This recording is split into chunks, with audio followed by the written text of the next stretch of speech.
일생을 남부럽지 않게 행복한 부부로 살아온 부부가 있었습니다. 두 부부가 함께 살아오다가 아내가 먼저 세상을 떠났습니다. 나이든 아버지는 재산을 정리해서 남은 생에 편안히 살겠다고 아들에게 상속하고 아들 집에 머물게 되었습니다. 아버지의 유산을 먼저 받은 그 아들, 부모님 덕분에 넉넉한 삶을 살아가지만 아버지는 자기 재산이었지만 아들에게 얹혀 사는 모습으로 처량하기 그지없었습니다. 어느 날 외국으로 이민 갔던 중마고 친구가 귀국해서 연락이 왔습니다. 만나자는 연락입니다. 그러나 아버지 호주머니 사정이 여의치 않습니다. 참으로 안타까웠습니다. 오랜만에 중마고 친구 만나기 위해서는 그래도 호주머니에 돈 10만 원은 있어야 했기 때문입니다. 출근하는 아들에게 아버지가 힘들게 말을 꺼냅니다. 아범아, 용돈으로 10만 원만 다오. 아버지, 내년이면 손자가 유치원에 들어가는 거 몰라요? 그러면 돈이 얼마나 들어갈지 알아요? 참으로 처량한 신세가 되었습니다. 아버지 눈에서 후회와 함께 눈물이 핑하고 돕니다. 이 모습을 지켜보고 있던 며느리가 남편 몰래 시아버지 손에 돈 10만 원을 쥐어줍니다. 저녁 때가 되었습니다. 남편이 퇴근하고 돌아옵니다. 마침 남편이 돌아올 때 그 아들 녀석이 놀이터 노래방에서 뒹굴고 노는 모습을 발견했습니다. 그 아빠가 화가 나서 집으로 돌아왔습니다. 집으로 돌아온 남편이 아내에게 소리칩니다. 아들 녀석을 얼마나 방치해 놓아서 놀이터에서 저 지경으로 있느냐. 아내 대답입니다. 내버려 두세요. 아들 녀석 공들여 키워봐도 늙어서 돈 10만 원 용돈 받기도 힘들 텐데. 여러분, 혹시 우리 집안 이야기 아닙니까? 왜 늙어서 내 재산을 가지고 있다가 이런 서름을 받게 될까요? 젊어서부터 내 인생에 대한 노후까지의 준비와 설계가 없었기 때문입니다. 우리는 나약한 인간이기에 노후 준비를 위해서 완벽하게 준비할 수는 없지만 나름대로 내 인생에 대한 설계는 있어야 됩니다. 여러분, 인간 생의 수레바퀴는 누가 뭐라고 해도 생로병사입니다. 생로병사는 인간이 걸어가는 순례의 수레바퀴이면서 누구도 거스를 수 없는 법칙입니다. 그런데 일반적으로 사람들은 태어나서 늙기까지는 그 순리대로 따르는 것 같은데 병들어서 죽을 때까지는 제대로 준비된 사람이 많지 않습니다. 그러다 보니까 나에게 조그만 병만 찾아와서 몸이 아프기만 해도 놀라서 원망하기 시작합니다. 어느 날 병이 갑자기 찾아오면 사람들에게 처음 나타나는 반응입니다. 그럴 리가 없다. 왜 하필 나냐? Why me? 여러분, 물론 병이 찾아오면 놀라지 않을 사람 없습니다. 그러나 인간은 자기를 객관적인 입장에서 바라보지 못하는 특성이 있습니다. TV 뉴스나 신문에 보도되는 그런 큰일들은, 사건들은 남들에게만 일어날 일이지 나에게 일어나리라고 아무도 가정하지 않기 때문입니다. 그러므로 우리 신앙인들, 자기 자신을 주관적인 판단이 아니라 객관적으로 자기 자신을 바라보는 훈련이 필요합니다. 소크라테스가 네 자신을 알라는 말이 무슨 말입니까? 주관적으로가 아니라 객관적으로 너 자신을 한번 알아보라는 보아라, 너 알고 있느냐? 여러분, 이번에 안타깝게도 광주에서 17명의 사상자를 낸 건물 잔해에 시내버스가 덮친 사건 보세요. 얼마나 청천벽력 날벼락입니까? 그 시내버스를 탄 사람들이 한 사람이나 그런 날벼락 예견했겠습니까? 여러분, 오늘 우리도 언제 이런 사건이 우리에게 일어날 수 있는지 모릅니다. 그 개연성을 가지고 자기 자신을 스스로 객관화시킬 수 있어야 됩니다. 여러분, 우리가 늙고 병들어갈 때는 늙은 후에 후회할 수 있고 병든 후에 후회할 수라도 있습니다. 사실 후회해봐야 아무 소용도 없지만 그래도 인간에게 마지막 남은 감정 표현은 할 수 있습니다. 그러나 여러분, 우리 인생의 마지막 종착역인 죽음 다음에는 후회할 수 있는 기회가 없다는 것을 명심해야 됩니다. 오늘 본문은 참으로 지당한 진리의 말씀으로 시작합니다. 한 번 죽는 것은 사람에게 정해진 것이요, 그 후에는 심판이 있으리니. 여러분, 사람이 한 번 죽는다고 하는 이 진리를 거역할 사람은 아무도 없습니다. 그러나 한 번 정해진 죽음인 줄 알면서도 이 죽음을 준비하는 사람 그렇게 많지 않습니다. 특별히 기독교는 죽음을 넘어선 부활을 소망하고 있는 종교인데 기독교인 가운데서도 죽음 준비가 제대로 안 된 자들이 더 많이 있습니다. 여러분, 세상 사람들은 인생의 종착역인 죽음을 불행과 저주로 생각하고 있습니다. 그런데 더 심각한 것은 믿는 사람들 가운데서도 죽음과 그 죽음을 불행과 저주로 생각하고 있다는 것입니다. 이 신앙 참 잘못된 신앙입니다. 저는 우리 교회 부임에 와서 지금까지 기독교인의 죽음이 얼마나 복된 것인가를 부단히 가르치면서 이 죽음을 부활 너머의 페스티벌과 잔치로 승화시키려고 애써왔습니다. 그런데 그리스도 안에서 죽은 자들까지도 저주로, 불행으로 생각하고 있습니다. 여러분, 그렇지 않습니까? 여러분, 그리스도 안에서 죽음이 복이라고 성경에 분명히 기록되고 있는데도 다른 사람의 죽음은 복일지 모르지만은 내 죽음만은 받아들이지 않고 인정하지 않으려고 합니다. 그러니 우리는 믿음으로 살아가지만 믿음 없는 자들입니다. 여러분, 요한계시록 14장 13절입니다. 또 이르되 내가 들으니 하늘에서 음성이 나서 이르되 지금 이후로 주 안에서 죽는 자들은 복이 있도다 하시매 성령이 이르시되 그러하다. 그들이 이제 수고를 그치고 쉬리니 이들이 행한 일이 따름이라. 그리스도 주 안에서 죽은 자들이 복이 있다. 천국을 완전하게 보았던 사도 요한은 주 안에서 죽는 자들 복이 있다는 가르침을 외쳤습니다. 왜 외쳤을까요? 하나님께서 그 음성을 들려주셨기 때문입니다.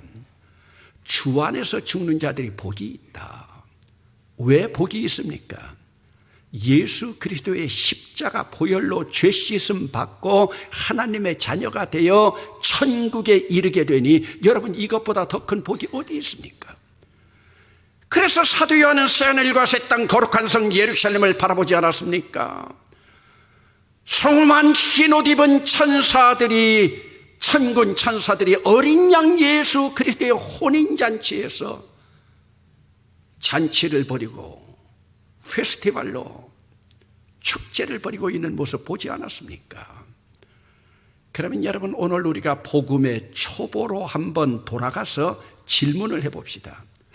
여러분, 왜 예수 믿습니까? 오늘도 왜 교회 나와서 예배하고 있습니까? 예수님이 우리를 부르셨기 때문입니다. 여러분, 예수님이 뭐라고 부르셨습니까? 수고하고 무거운 짐진 자들아 다 내게로 오라, 내가 너희를 쉬게 하리라. 나는 마음이 온유하고 겸손하니 내 멍에를 메고 내게 배우라. 그리하면 네 마음이 쉼을 얻으리니. 이는 내 멍에는 쉽고 내 짐은 가벼움이라. 왜 예수 믿어요?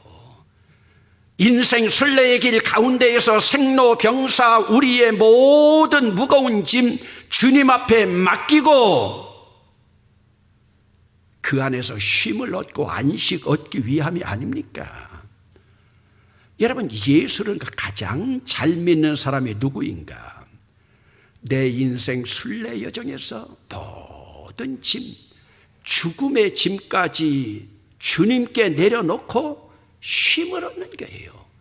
이 쉼이 안식이고 예수님의 일대기를 보면 이 쉼이 승천이고 오늘 우리가 히브리서 공부하는 이 쉼이 참 장막 휘장 가운데에 있는 지성소의 영광의 빛입니다. 그러기에 믿는 자들의 죽음은 불행이나 저주가 아니고 내 순례 여정의 클라이맥스고 절정인 겁니다. 그러면 여러분, 왜 사도 요한이 주 안에서 죽는 자들 복이 있다고 했겠습니까? 천국에서의 삶은 이 땅에서의 내 삶이 천국으로 그대로 옮겨지는 여행이요 여정이기 때문입니다. 여러분, 세상에서 아무나 천국 갈 수 있습니까? 대통령 지냈다고요? 최고의 갑부라고요? 최고의 지성인이라고요? 최고의 미인이라고요? 착한 일 많이 했다고요? 천만에요. 여러분, 어린이들이 부르는 복음성가 가사에도 있잖아요. 돈으로도 못 가요 하나님 나라, 힘으로도 못 가요 하나님 나라, 벼슬로도 못 가요, 지식으로도 못 가요, 어여뻐도 못 가요, 맘 착해도 못 가요 하나님 나라.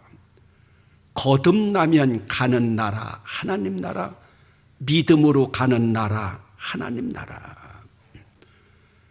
그러면 믿음으로 가고 거듭나면 가는 이 하나님 나라, 이때 믿는 자들의 죽음이 무엇인가? 믿는 자들의 죽음은 이 땅에서 우리가 눈을 감는 순간 주님 나라로 이사가는 거예요. 주님 나라로 이민 가는 여정입니다. 이 믿음이 있어야 돼요. 그날부터 하나님 나라의 천국의 삶이 시작돼요. 그러므로 죽음은 내 생의 연장이지 단절이 아닙니다. 그래서 여러분들이 기독교 국가인 구라파 같은 곳에 가보면 교회 마당에 무덤이 있잖아요. 그리스도인의 죽음은 생의 연장입니다. 예수님도 십자가에서 죽으신 후에 3일 만에 부활하셨고, 부활하신 후에 40일 동안 예수님의 제자들과 그를 따르는 자들에게 보여주셨고, 그 후에 제자들이 바라보는 가운데서 흰옷 입은 천사들과 함께 승천해서 하늘로 오르시지 않았습니까? 이 승천의 삶이 이제는 영원한 안식의 삶이고, 우리가 이 땅에서 눈 감는 순간이 승천의 삶이 오는 거예요. 여러분, 천국을 인정하지 않는 사람들이 말하는 속담이 있습니다. 개똥밭에 굴러도 이승이 좋다고요. 아무리 천하고 고생스럽게 살더라도 죽는 것보다는 사는 것이 낫다는 말입니다. 여러분 생각도 그렇습니까? 여러분, 어머니 자궁 안에서 이란선 쌍둥이가 자라면서 대화하는 장면의 이야기입니다. 한번 여러분들이 상상하면서 그려보세요. 어느 날 어머니 자궁속에 있던 여동생이 오빠에게 말했습니다. 오빠, 난 말이지 태어난 후에도 삶이 있다고 믿는다. 오빠가 격렬하게 반대합니다. 절대 그렇지 않아. 여기가 전부라니까. 여긴 어두워도 따뜻하지. 또 우리를 먹여주고 살려주는 탯줄만 잘 붙들고 있으면 다른 일 아무것도 할 필요가 없단다. 여동생이 굽히지 않습니다. 이 캄캄한 이것보다 더 좋은 곳이 어딘가에 있을 거야. 환한 빛이 비치는 곳이 반드시 있을 거야. 그런데 쌍둥이 여동생이 오빠를 설득시킬 수가 없었습니다. 잠시 침묵이 흐른 뒤에 여동생이 재빨리 말합니다. 오빠, 말해줄 게 또 하나 있어. 오빠는 안 믿겠지만 나는 엄마가 있다고 믿는다. 쌍둥이 오빠가 무척 화를 냈습니다. 엄마라고? 무슨 뚱딴지 같은 소리냐? 난 엄마를 한 번도 본 적이 없어. 너도 그렇고. 어떤 놈이 자꾸 그런 생각을 너에게 풀어넣는 거야. 내가 말했잖아. 여기가 전부라니까. 왜 너는 늘 그 이상을 바라는 거니? 이곳에도 있다 보면 그렇게 나쁜 것이 아니야. 우리에게 필요한 것이 다 있으니까 여기서 만족하자. 이 이야기는 21세기 최고 영성학자라고 하는 헨리 나우엔의 죽음, 가장 큰 선물이라고 하는 책에 수록된 글입니다. 여러분, 우리는 어머니 뱃속에 10개월 있는 동안에 대명천지 이런 세상이 있을 줄 알았습니까? 그러면 여러분, 대명천지 있잖아요.